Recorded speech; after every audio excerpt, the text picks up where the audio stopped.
Olá, eu sou a professora Adriana Shoa, do Departamento de Biologia Celular e Genética da UFRN, e hoje nós vamos falar sobre os peroxissomos, organelas membranosas que participam do metabolismo oxidativo.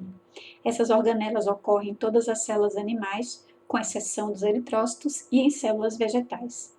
Essas organelas têm uma forma mais ou menos esférica de 0,2 a 1 micrômetro e apresentam no seu interior, visivelmente ao microscópio eletrônico, um núcleo cristalóide. Vamos conhecer um pouco a organização e função dos peroxissomos. São organelas que possuem mais de 50 enzimas oxidativas, oxidases, que utilizam o oxigênio molecular para oxidar substâncias orgânicas. Dentre essas enzimas, destacamos as enzimas da beta-oxidação de ácidos graxos, catalases e uratoxidases, sendo o peroxissomo, portanto, um sítio de consumo de oxigênio celular, assim como as mitocôndrias. Essas organelas derivam de peroxissomos pré-existentes, porém a forma como elas são montadas ainda é controversa, pois parte dos componentes são derivados do citosol e partes provenientes de vesículas derivadas do retículo endoplasmático. Provavelmente essas organelas originaram-se evolutivamente de uma organela ancestral envolvida no metabolismo de oxigênio celular nas células eucarióticas primitivas. São responsáveis por reações oxidativas não realizadas pelas mitocôndrias, como, por exemplo, a oxidação de ácidos graxos de cadeia longa. Contém enzimas envolvidas na detoxicação de moléculas tóxicas, como, por exemplo, 25% do álcool consumido é metabolizado no peroxissomos, os outros 75% são metabolizados pelo retículo endoplasmático liso. Ao microscópio eletrônico, essas organelas salientam o núcleo cristalóide já mostrado no slide anterior. Em plantas, os peroxissomos podem ocorrer em vários tecidos. Em folha, eles são denominados peroxissomos, e em sementes, eles são denominados glioxissomos em virtude da via do glioxalato. Os peroxissomos especializados apresentam enzimas envolvidas em diversas reações metabólicas, como a oxidação de lipídios armazenados como fonte de carbono, que é possível a gente observar aqui na figura em B, onde a gente tem os glioxissomos, e junto com os glioxissomos, nós temos vesículas, gotículas lipídicas. Participam da conversão de ácidos graxos em carboidratos nas sementes. Nessa figura a gente vê uma semente. Essa semente apresenta esse depósito de gordura e essa gordura, durante a germinação, vai ser convertida em açúcares para promover, por exemplo, a síntese de parede celular. Na gliconeogênese, essa gordura é convertida em glicose, em nova glicose, e essa glicose é polimerizada em celulose. Além disso, os glioxissomos estão envolvidos na fotorrespiração nas folhas. A gente pode observar aqui nessa figura, onde em A a gente tem um peroxissomo com um núcleo paracristalino em uma célula de mesófilo de folha de tabaco. Sua próxima associação com o cloroplastos, dois cloroplastos, o peroxissomo, que tem uma mitocôndria e aqui o vacúolo. Sua próxima associação com cloroplastos parece facilitar a troca de materiais entre essas duas organelas na fotorrespiração. Na fotorrespiração, a enzima rubisco, envolvida com a fotossíntese, que não tem uma especialidade absoluta pelo CO2, uma especificidade absoluta pelo CO2, pode interagir com o oxigênio molecular, que compete por esse CO2 no sítio ativo da rubisco. Esse oxigênio molecular gera, por exemplo, a formação de 2-fosfoglicolato. O fosfoglicolato é uma via para resgate do fosfoglicolato. Essa via é muito onerosa e ela ocorre entre um compartilhamento do cloroplasto, desse fosfoglicolato, do cloroplasto com o peroxissomo. No peroxissomo, esse glicolato é oxidado pelo oxigênio molecular nesta organela e o aldeído resultante, o glioxilato, sofre transaminação produzindo glicina. Além disso, é produzido peróxido. Essa glicina é um aminoácido e é aproveitado pela célula. Como a gente vê aqui nessa figura, os peroxissomos, Estão vizinhos aqui a essas organelas, as mitocôndrias, também ao vacúolo. Esse vacúolo em células de plantas é o equivalente ao lisossomo, como a gente já discutiu anteriormente, os lisossomos de células animais. E a gente pode ver, por exemplo, em B, que esse peroxissomo em uma célula cotiledonar armazenadora de gordura em semente de tomate, após 4 dias de germinação, vai começar a mobilização dessa gordura para a produção de carboidrato a partir de lipídio. E aí essa planta, como já falado, vai germinar, vai construir, vai alongar a partir da formação de polímero de glicose, que é a celulose. Aqui os glicoxissomos estão associados a essas gotas de lipídio, que armazenam essa gordura, refletindo esse papel central na mobilização de gordura e na gliconeogênese durante a germinação das sementes. Além disso, os peroxissomos contribuem para a biossíntese de lipídio, para a partir da acetilcoenzima A, derivado de lipídios de cadeia longa, produzir novos lipídios de membrana e novos lipídios de armazenamento. Uma das principais funções do peroxissomos é o metabolismo de ácidos graxos, a obtenção de energia a partir dessas gorduras. Essa etapa do metabolismo, chamada de beta-oxidação, ocorre em animais tanto nos peroxissomos quanto nas mitocôndrias, mas em células vegetais e leveduras, esse processo de beta-oxidação é restrito aos peroxissomos. Então, aqui ao lado, a gente vai ver um pouco sobre o metabolismo de gorduras ocorrendo numa célula vegetal, por exemplo, no tecido de semente de reserva, que tem como reserva principal lipídios. Aqui a gente tem as gotículas lipídicas. Esse lipídio ele é clivado por uma lipase e os ácidos graxos liberados desses triacilgliceróis, por exemplo, eles entram no peroxissomo. No peroxissomo, eles passam pela via da beta-oxidação, que ocorre aqui num peroxissomo especializado, que é o glioxissomo.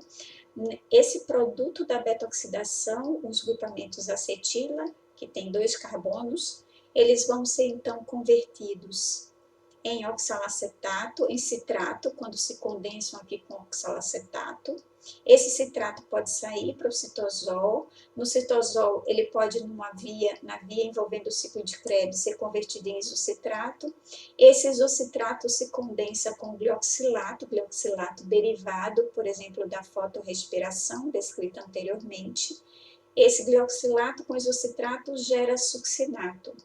Esse succinato ele pode ser, então, mobilizado do peroxissomo para a mitocôndria. A gente viu no slide anterior que há uma proximidade muito grande entre esses peroxissomos e os cloroplastos e mitocôndrias. Há um compartilhamento de produtos entre essas organelas.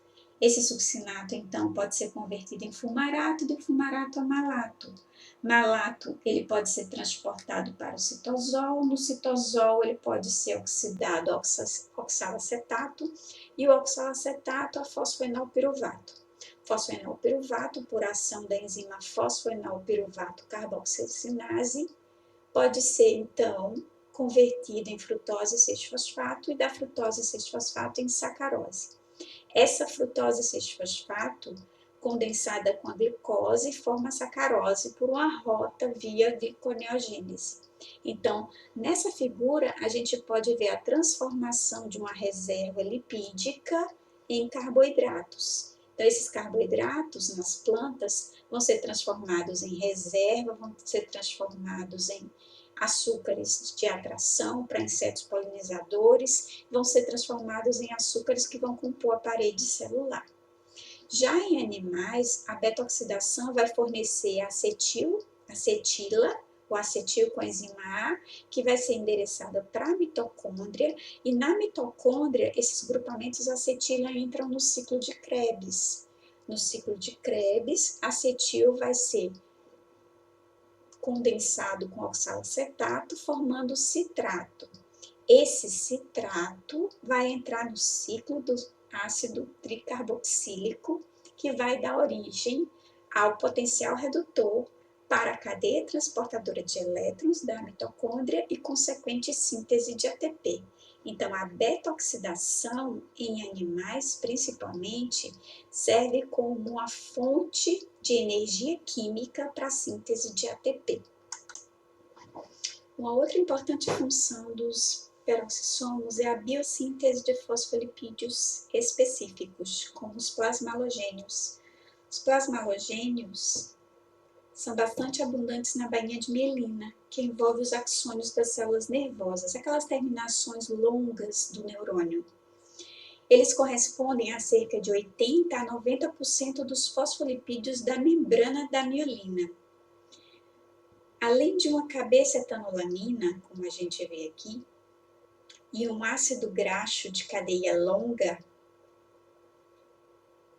ligado à mesma cadeia principal de glicerol fosfato, utilizado para fosfolipídios, os plasmalogênios contêm um álcool graxo muito incomum, que está ligado por uma ligação éster. A deficiência desses plasmalogênios causa anomalias profundas na mielinização dos axônios da célula nervosa, sendo uma das razões por que muitos distúrbios peroxissômicos levam a doenças neurológicas. A ausência desses plasmalógenos, desses fosfolipídios especiais da membrana do neurônio, promove uma perda na velocidade da transmissão do impulso nervoso. Para a formação de novos peroxissomos, ocorre o brotamento de vesículas do retículo endoplasmático, contendo algumas proteínas derivadas do retículo endoplasmático para a formação de novos peroxissomos, e uma parte das proteínas peroxissomais derivam de ribossomas livres no citosol, são produzidas no citosol. Então, os peroxissomos são organelas que apresentam proteínas derivadas do brotamento vesicular, mas também apresentam em seu conteúdo proteínas importadas do citosol. Então, aqui a gente pode ver um modelo que explica como os peroxissomos proliferam e como um novo peroxissomo se forma. Então, a gente tem aqui as vesículas precursoras peroxissômicas que brotam do RE. Ao menos duas proteínas de membrana peroxissômicas, a PEX3 e a PEX15, seguem essa via. A maquinaria que dirige a reação de brotamento dessa vesícula e seleciona proteínas peroxissômicas para o empacotamento nessas vesículas com esse destino depende da peroxina 19, que é essa proteína citosólica aqui, e de outras proteínas citosólicas ainda não esclarecidas, ainda não conhecidas. Então, essas vesículas precursoras de peroxissomas podem se fusionar com outras vesículas pré-existentes, vesículas peroxissômicas pré-existentes, e assim formar os peroxissomos. Porém, a membrana do peroxissomo contém ainda receptores de importação e proteínas de translocação que vão permitir a importação de proteínas peroxissômicas produzidas por pelos ribossomas livres aqui no citosol, incluindo, portanto, essas novas cópias de receptores de importação e componentes de translocação também na membrana. E provavelmente os lipídios necessários ao crescimento também sejam importados com a ajuda daquelas proteínas transportadoras de lipídios citosólicas, embora uma boa parte dos lipídios que formam os peroxissomos também possam vir nas vesículas derivadas do retículo endoplasmático, naquelas vesículas precursoras. Então, tanto lipídio quanto proteína podem ser obtidos para a formação dos peroxissomos, tanto derivados da membrana do retículo quanto importados do citosol. E à medida que esses componentes são anexados, essa membrana cresce até que finalmente esse peroxissomo se divide por fissão, dando origem a dois peroxissomos filhos. Então aqui embaixo tem só um box mostrando que esse sinal de importação de proteínas peroxissomais são uma parte da proteína, na sequência da proteína, que apresenta 3 aminoácidos, serina, lisina e leucina, que é o sinal de localização peroxissomal, normalmente localizado na região C-terminal. Algumas das proteínas peroxissomais vão ter essa sequência na região N-terminal, mas geralmente se encontra na região C-terminal.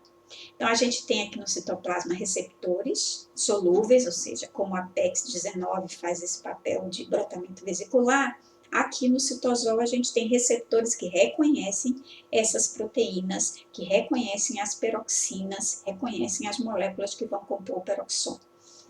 Então, peroxinas que formam poros permitem a passagem dessas proteínas, a importação dessas proteínas para o peroxissoma à custa de hidrólise de ATP. Então, falhas na importação de proteínas peroxissomais sintetizadas no citosol por ribossomos livres resultam de doenças genéticas graves, como a síndrome de Zellweger, ou síndrome hepatorrenal cerebral, que afeta esses diferentes tecidos. Essa síndrome é causada por uma mutação no gene que codifica a peroxina PEC5 e gera peroxissomos vazios. E esses peroxissomos vazios, eles são incapazes de realizar o metabolismo exclusivo dessa organela. Além disso, existe a adenoleucodistrofia ligada ao cromossomo X, ADL no cromossomo X. Os peroxissomos falham em oxidar ácidos graxos de cadeia muito longas, aparentemente pela perda de um transportador funcional para esses ácidos graxos na membrana peroxissomal. Ambos os defeitos levam ao acúmulo de ácidos graxos de cadeia muito longa nas células, tanto na síndrome de Zellweger quanto na ADLL. E isso, por exemplo, afeta meninos jovens com idade inferior a 10 anos, causando perda de visão, transtorno de comportamento e morte dentro de poucos anos.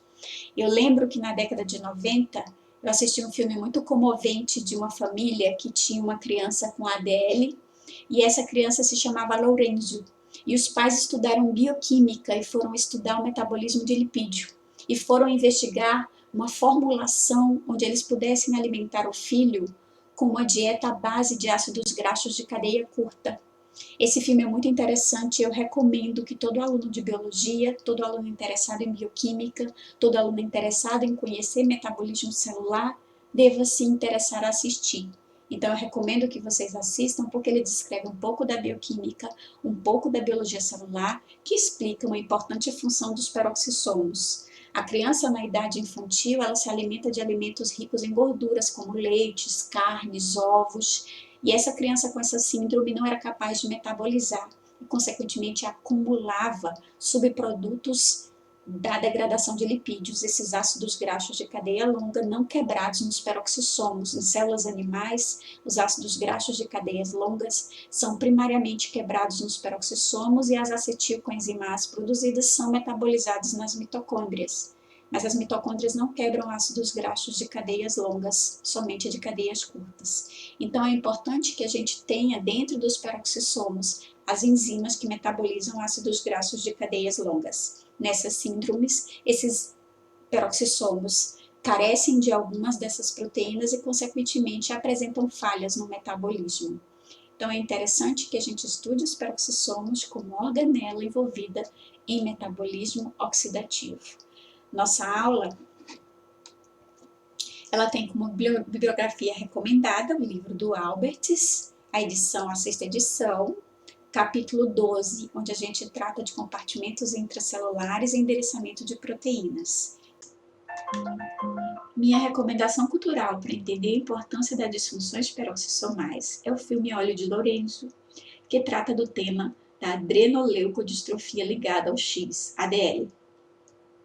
Essa doença na forma grave afeta crianças na faixa etária de 4 a 10 anos, meninos.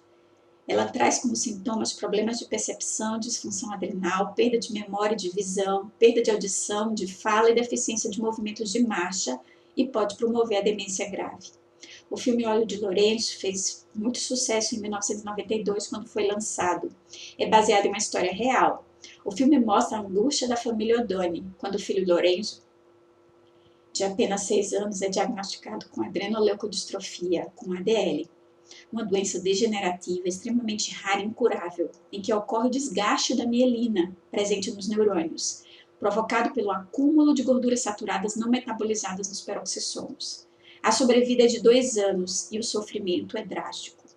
Os pais, Micaela, aqui representados no filme por Susan Sarandon, e Augusto Nick Nolte, não aceitam o fato de que em pouco tempo e com tanto sofrimento vão perder seu filho. partem numa busca obsessiva por um milagre, vão estudar bioquímica, pesquisam por conta própria, e na esperança de descobrir algo, obtêm um óleo que permite o tratamento da criança. Enquanto o pequeno Lorenzo é estudado pelos médicos, seus pais, ao descobrirem esse óleo baseado em azeite de oliva e colza, conseguem enganar em parte o metabolismo peroxissomal. Esse óleo não era cura, mas tornava mais lenta a evolução da doença. O uso do óleo não fez Lourenço voltar ao seu estado normal, mas impediu a evolução da doença e, através do tratamento, a criança conseguiu uma grande melhoria na sua qualidade de vida. Esse produto terapêutico, que ficou conhecido como óleo de Lourenço, foi dado ao menino e reduziu os níveis de ácidos graxos de cadeia longa, que danificavam as células do cérebro de pessoas portadoras da ADL.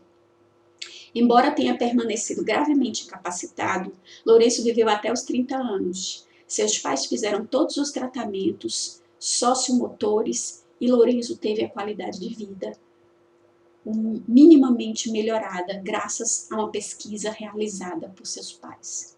Então aqui o amor e as ciências foram parceiros nessa história. Assistam, é um filme muito bacana para os biólogos, para os estudantes das áreas biomédicas.